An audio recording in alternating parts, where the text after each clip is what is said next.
सुखदेव जी कह रहे हैं कि देखो सुदामा इतना गरीब था, सुदामा इतना गरीब था कि उसके घर में यदि एक वक्त भोजन किसी तरह से बन जाए तो दूसरे समय के लिए सोचना पड़ता था। इतना गरीब ब्राह्मण था, लेकिन वह कभी भी किसी के सामने इस कदर झोली नहीं फैलाया कि उसके दिए हुए धन से वह 2 वक्त का खा सके। कह रहे सुखदेव जी कि परीक्षित वह उतना ही मांगता था जिसे 1 वक्त का भोजन किसी तरह से मिल जाए। वह तो थे, उनकी जो पत्नी थी सुशीला, कह रहे हैं कि सुनो, जो सुशीला थी वह इतनी संतोषनी थी, यदि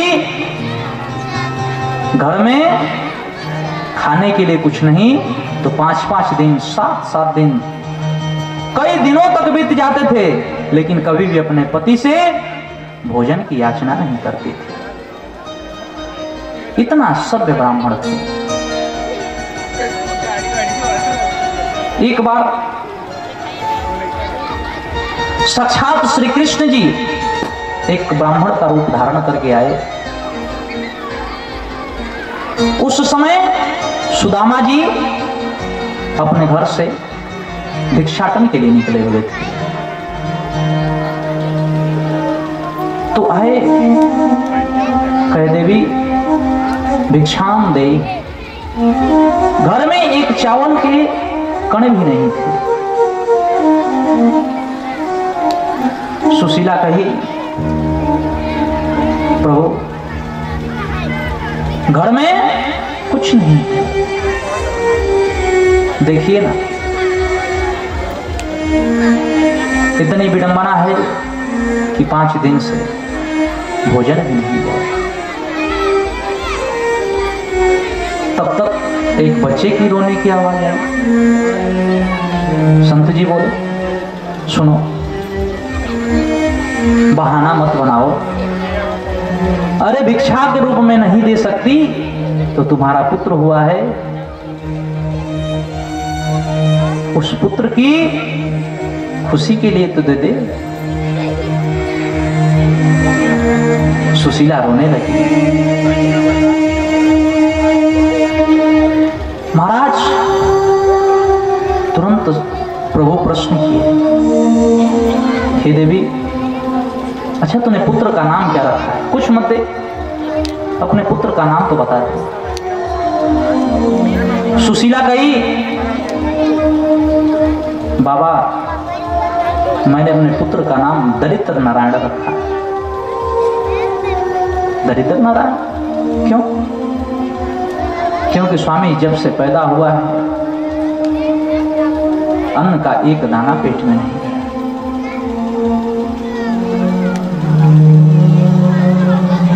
स्वामी जाते हैं खाली हाथ वापस चले आते हैं। प्रभु की देखिए विडंबना। संत जी कहे, देवी एक बात बताओ। सुशीला बोली, प्रभु बताइए। जो तुम्हारा पति सुदामा है, मैं सुना हूं कि वो कृष्ण का परम मित्र है,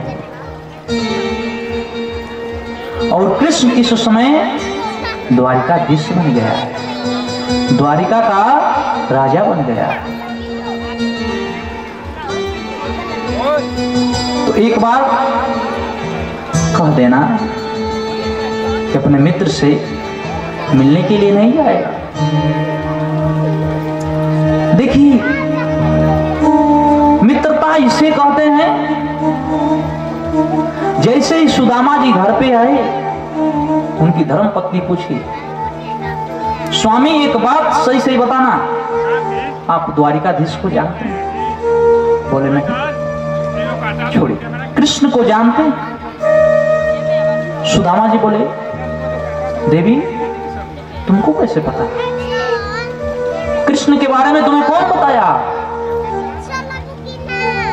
मित्रता यह होनी चाहिए। पापा निवारती जो जहिते हिताय गुह्यम निगुहति च गुणान प्रकट करोति आपद गति जहाति ददाति काले सन मित्रम लक्षण प्रवदन्ति संत। सोचिए, सुदामा जी के सिवा उनकी पत्नी भी नहीं जानती कि उनका मित्र कृष्ण भी कोई है। उनका मित्र कृष्ण भी कोई है। जब प्रार्थना की सुशीला, तब सुदामा जी अपने सर को हिलाए, बोले, हाँ देवी, बचपन का मित्र है सुदामा। सुदामा जी बोले, कृष्ण मेरा बचपन का मित्र है। तो सुशीला बोली, स्वामी आप उनसे मिलने नहीं जाए? सुशीला के हृदय में यह बात अभी भी थी कि मैं कहूंगी तो स्वामी अभी जाएंगे नहीं, क्योंकि जो श्री हरि का भक्त हो, जिसने अपने इंद्रियों पर विजय प्राप्त कर लिया हो, जो अपने जीवन में यह ठान लिया हो कि संतोषम परम सुखम, जो प्राप्त है वही पर्याप्त है, जिसने अपने जीवन में ऐसे शब्दों को, ऐसे वाक्यों को अपने जीवन में उतार लिया, उसको किसी के पास जाने की जरूरत नहीं पड़ती। इन सभी बातों को सुशीला सोच रही है और अपने स्वामी से कह रही है, मैं सोचती हूं एक बार चले जाते, कुछ नहीं, एक बार मिल लेते, आपके मित्र हैं। अब सुदामा जी कुछ समय तक सोची, पुनः सुशीला से कहा, देवी जाऊंगा तो अब मैं जाऊंगा, लेकिन पगली एक बहुत समस्या है, और समस्या बहुत बड़ी। सुशीला बोली, हंस करके बोली, बताओ, आप बताओ क्या समस्या है, मैं उस समस्या का समाधान करूंगी। बोले, देखो कितने दिन बाद मिलने जा रहे हैं, यदि कृष्ण को मैंने कुछ ले नहीं गया भेंट के रूप में, तो मेरा मिलना बेकार है। महाराज, इतनी बात जब सुशीला सुनी, दौड़ करके 4 घर में भिक्षाटन की, 4 मुट्ठी चावल पाई। उस 4 मुट्ठी चावल को फटी पोटली में बांध करके सुदामा को दी। सुदामा जी पाए, अपनी विरह बाथा को देख करके, अपनी स्थिति को देख करके सुदामा जी पोटली को बार बार निहार रहे हैं। बताइए, कृष्ण आज द्वारिकानाथ बन गया, द्वारिकाधीश बन गया, और मैं उसके यहां जा रहा हूं तो 4 घर से मिला हुआ 4 प्रकार का चावल लेकर के जा रहा। इसे स्वीकार करेगा कि नहीं? अनेक प्रकार की विचारधाराएं सुदामा जी के मन में चलती हैं। अंत पोटली को अपने कांख में दबाए और धीरे धीरे द्वारिका की तरफ चल दिए। जाते जाते रास्ते में थकावट हुई, सुदामा जी एक वृक्ष के नीचे सो गए। जब वृक्ष के नीचे सोए तो श्री हरि ने अपने माया से सुदामा जी को उठा करके और स्वयं द्वारिका में ले जा करके रख दी। जैसे ही सुदामा जी की नींद खुली, उनके सामने एक सज्जन पुरुष खड़ा। सुदामा जी बोले, भैया द्वारिका जाना है, रास्ता बता देंगे? सज्जन पुरुष कहा, बाबा यह द्वारिका ही है, यहाँ के राजा महाराजा धीराज श्री द्वारिकाधीश मोर मुकुट व बंसी वाला श्री कृष्ण सावले सरकार है। महाराज सुदामा जी डर गए, भैया इतना नाम बड़ा मैं नहीं जानता हूं, मैं इतना जानता हूं कि कृष्ण मेरा मित्र जो द्वारिका में रह रहा है और द्वारिका का राजा है। भैया रास्ता बता दो कि उसके घर का रास्ता कौन सा जाएगा। सुदामा जी धीरे धीरे धीरे धीरे आगे बढ़े। हरि वो अब बढ़ रहे हैं आगे और गए धीरे धीरे गलियों से गुजरते हुए अब द्वारिकाधीश के द्वार पर पहुंच गए। जैसे ही द्वार पर पहुंचे तो वहां पे द्वारपाल खड़े थे। अरे द्वारपालो कन्हैया से कह दो, अरे द्वारपालो कन्हैया से कह दो, कल के अरे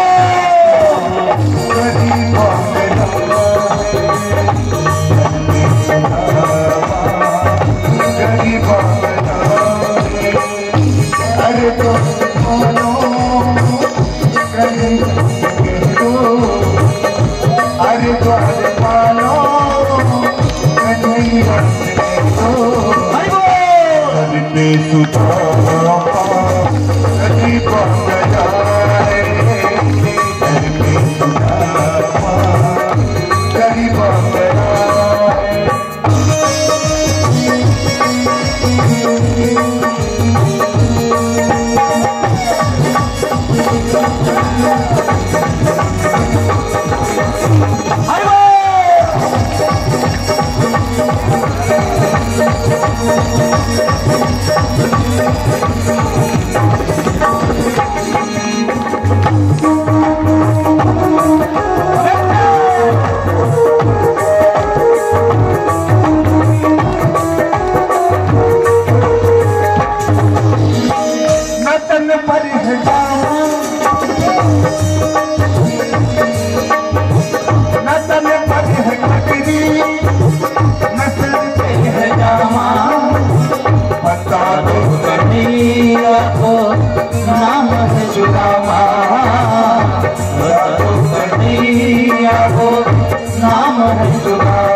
है जामा बता दो कन्हैया को नम सुदामा, बटन पे है पकड़ी बटन पे है जामा, बता दो कन्हैया को नाम है सुदामा, बता दो कन्हैया को नाम है सुदामा।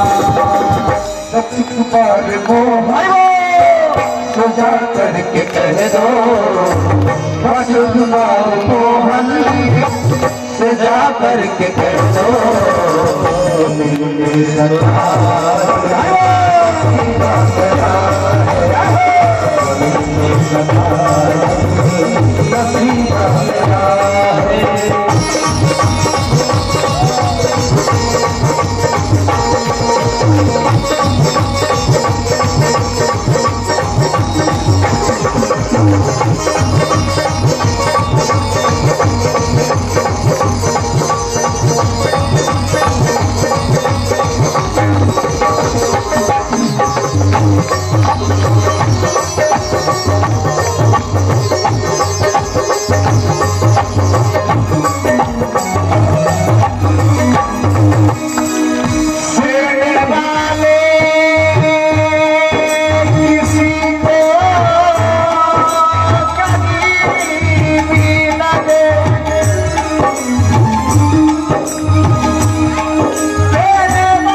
ये मेहमान कैसा अजीब आ गया है, ये मेहमान कैसा अजीब आ गया है। अरे कैसे मानो कहीं रस लो, अरे कैसे मानो कहीं रस लो, तुम्हें तो सुधारा कभी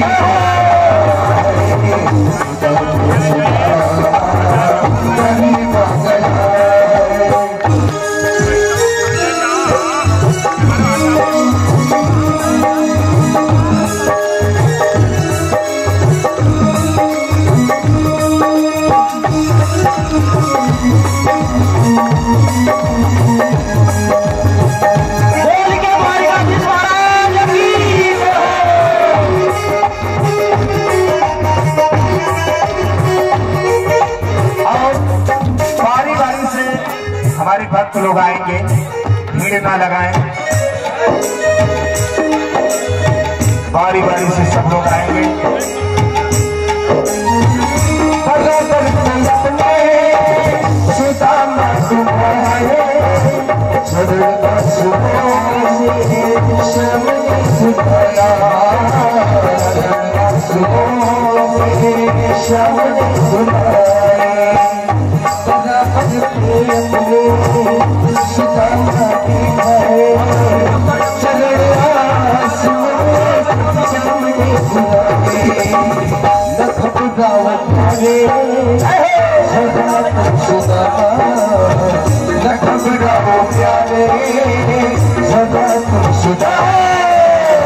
खुशी का शब्द तेरे नहीं पागला, खुशी का शब्द तेरे नहीं पागला। अरे गाज पालो कहीं हंस करो, अरे गाज पालो कहीं हंस करो।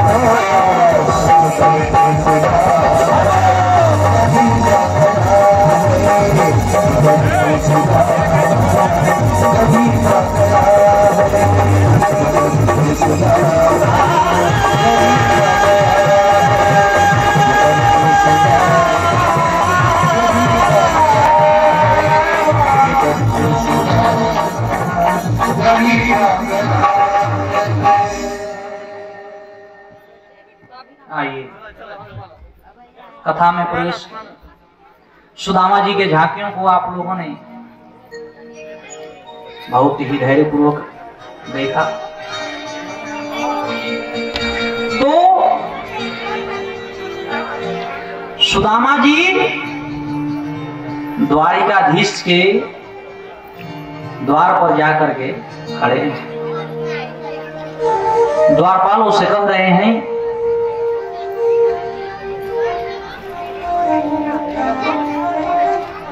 हे द्वारपाल भैया सुनो, हमें द्वारिकाधीश से मिलना है, कृष्ण से मिलना है। थोड़ा सूचना दे दो, मेरा नाम सुदामा है।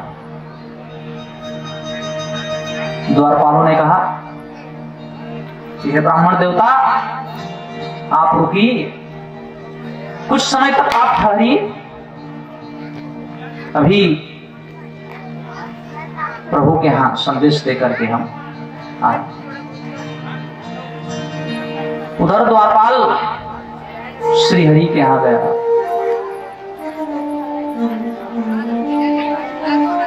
प्रभु से कहा, स्वामी एक ब्राह्मण आया है,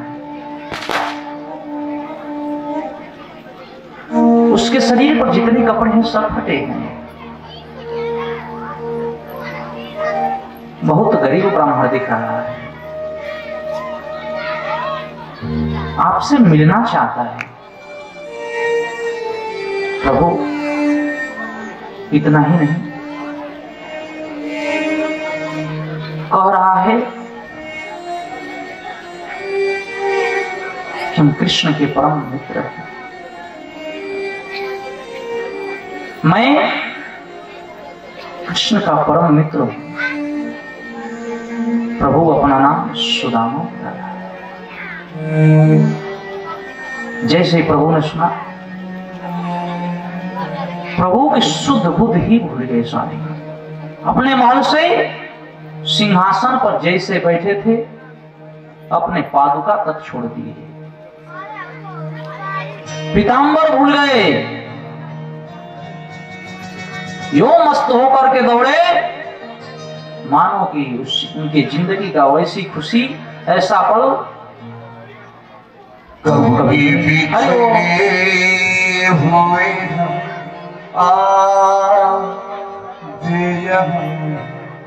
आके मिले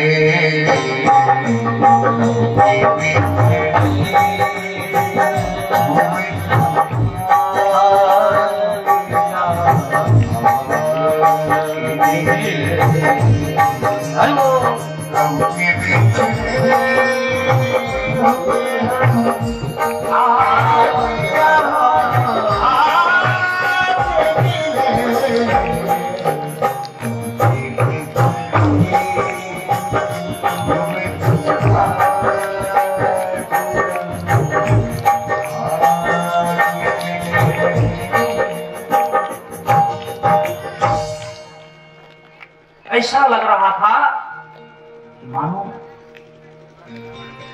वह खुशी प्रभु से सहा नहीं जा रही। शुद्ध बुद्ध सब कुछ भूल गए। जितने दरबार थे, जितनी दास दासियां थी, सभी इस दृश्य को देख करके हैरान थे। प्रभु दौड़ते दौड़ते भागे भागे आ रहे हैं। इधर सुदामा जी खड़ा होकर के विचार कर रहे हैं, इतना बड़ा राजा बन गया, मुझे तो भूल ही गया होगा। शायद द्वारपाल बता रहे हैं, क्या सोच रहा होगा, आएगा कि नहीं आएगा, मुझे जानता होगा कि नहीं, नाम भी अब तक स्मरण होंगे कि नहीं होंगे। अनेक प्रकार के विचार सुदामा जी के मन में चल रहे हैं। दौड़ते दौड़ते प्रभु आए, सुदामा जी से गले मिले। जब वो गले मिले तो प्रभु इतने जोर से पकड़े थे कि मानो सुदामा जी कहीं भग कर जा रहे हैं। दोनों लोग एक दूसरे को बहुत जोर से पकड़े हुए थे। जो आनंद की अनुभूति हो रही थी, मानो विश्व की सभी संपदा, सभी कुछ उस समय उपस्थित हो। आहा, क्या आनंद है! वह आनंद करें सुखदेव जी, परिचित दर्शन करो, करुणा निधान का दर्शन करो, दीन बंधु का दर्शन करो। श्री हरि अपने गले से लगा दिया। कुछ समय बाद प्रभु को ध्यान आया कि सुदामा इतना कमजोर हो गया, मैं तो शुद्ध बुद्ध सब कुछ भूल गया, इसे इतना जोर का दबाया, कहीं से कष्ट तो नहीं पहुंचा। तुरंत प्रभु ने अपने हाथों को हल्का किया। सुदामा जी अनुभव कर रहे हैं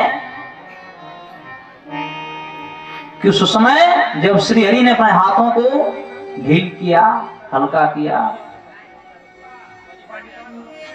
तो सुदामा जी वो आनंद की अनुभूति कर रहे हैं, मानो नील कमल की गोद में मैं बैठा। प्रभु ने सुदामा जी को पकड़ा, तुरंत लाए और अपने सिंहासन पर बैठाए। सुदामा जी डर रहे थे, बैठ नहीं रहे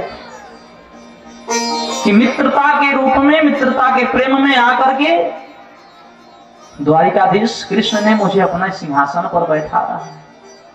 कहीं ऐसा न हो जाए कि इसके दास दासी मेरे चले जाने पर इसे ताना मारे। इतना प्रेम देखिए, सुदामा जी को सब कुछ मिल रहा है, इसीलिए पूर्व में ही सुखदेव जी संकेत किए, यह जितेंद्रिय है, इनको सुख और दुख का कोई प्रभाव नहीं। प्रभु बोले सुदामा बैठ जा। अरे तेरा ही है, यह सिंहासन तेरा ही, यह सिंहासन तेरा ही है और तू इस पर बैठ जा। जो चरण, जिसको पौदान कहा जाता है, जिस पर चरण प्रभु रखे, उस पर प्रभु बैठ गए और सिंहासन पर सुदामा जी को बैठाया। रुक्मिणी जी को आदेश दिए कि देवी जाओ और पानी लाओ। जब तक रुक्मिणी जी पानी लाई तब तक प्रभु ने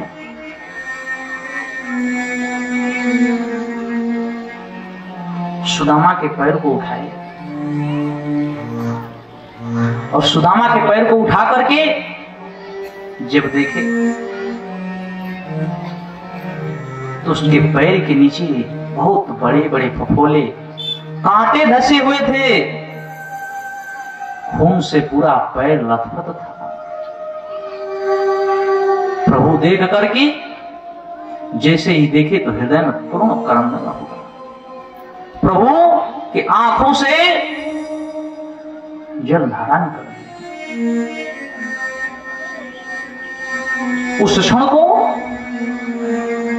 आचार्यों ने वर्णन किया।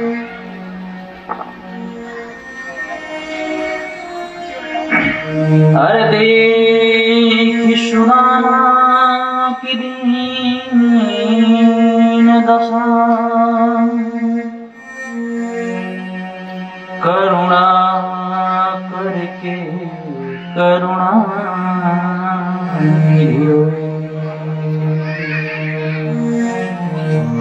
पानी पराग को हाथ छुयो नहीं, नैनन के जल से पकड़ो।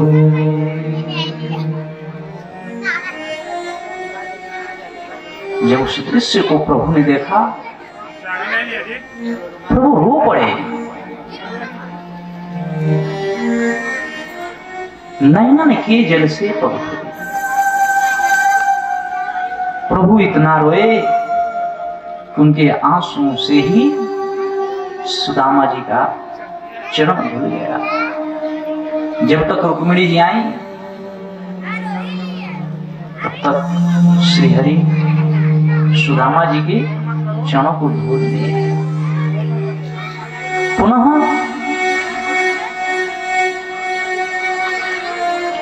श्रीहरि ने सुदामा जी को दुग्धा का स्नान करवाया, चंदन की लेप लगवाई, पुनः दुग्ध से स्नान करवाए, पुनः जल से स्नान करवाए, खूब सुंदर कपड़े पहनाए। कपड़े पहना करके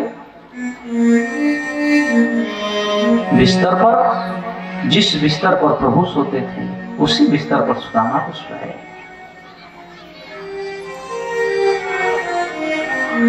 महाराज, सुदामा अब तक कुछ नहीं कहा। इतना समय हो गया, प्रभु ने इतना कुछ सुदामा जी के साथ कर दिया, लेकिन सुदामा जी अब तक प्रभु से कुछ नहीं।